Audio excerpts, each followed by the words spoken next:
Well, I figured since I've been doing all these advanced techniques, I'm pretty much talking to mostly people that know how to spin.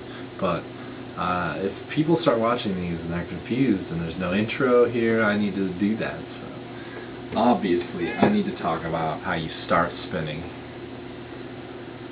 It's so easy.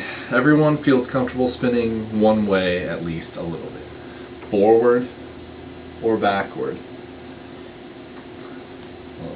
This is backward, and so I knew a girl named Peaches.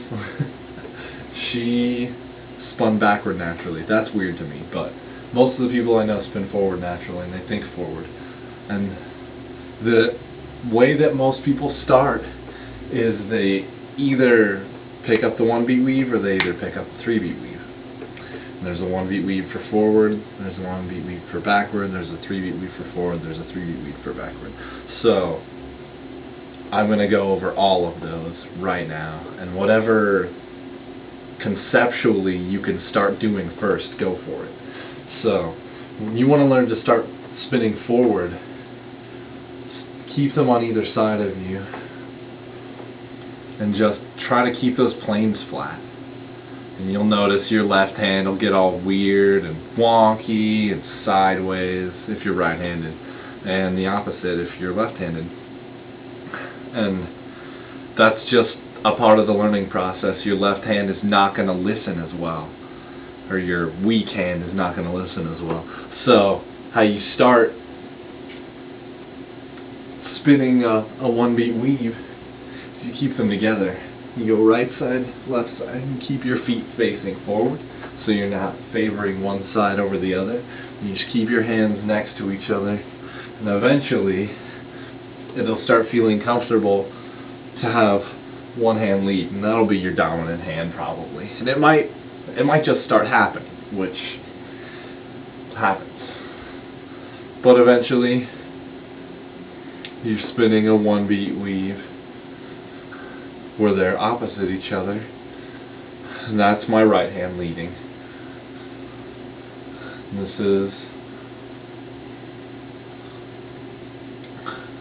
left hand leading 1-beat weave. And a good way to start with that is to just start on your left hand side. Watch your left hand follow, or watch your left hand lead. Force it to lead linearly.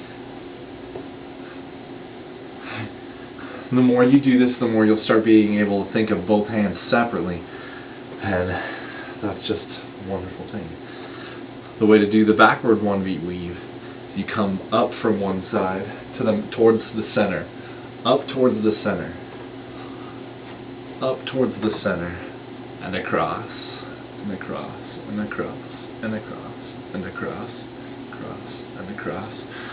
And the idea is to keep those planes as flat on your side as possible, so that as you spin, the more tricks that you do, the more you can reach in and out of your spin, have little things tuck right into your arms, which I'm not doing very well at all, stuff like that. So that's the backward 1-beat weave. Now the backward 3-beat weave,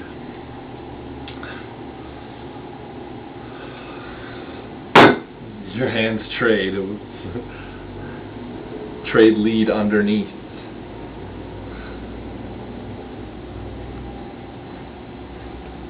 The 3-beat weave you trade because it's an odd amount.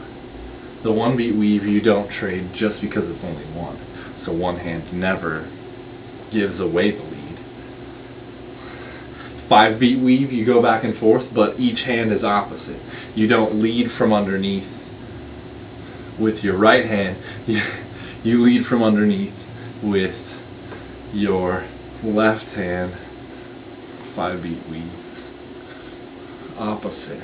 Normally it's underneath with your right hand from your right side, left hand from your left side, right hand from your right side, left hand from your left side. Everything you add changes it. By 1 beat makes it opposite.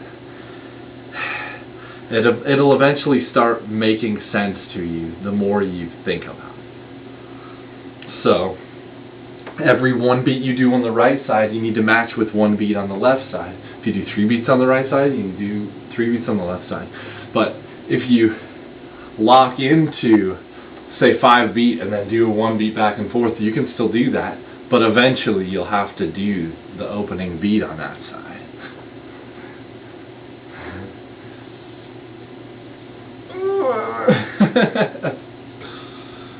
And then there's the zero plane. Neither of them are spinning on each other, so they can spin forever without having to worry about it. They're right in the reflection point, so they don't twist. And you can have your hands past each other, which starts to be interesting as you tuck the spin onto your wrist.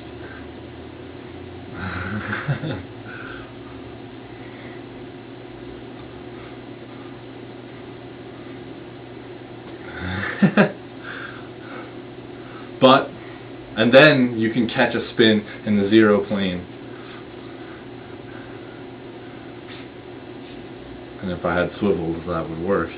You can catch a spin in the zero plane, and negligent of friction, there we go, you get an orbital. Yeah, see, friction screws it all up. So, spin, spin, spin, spin, spin, spin, spin, and spin.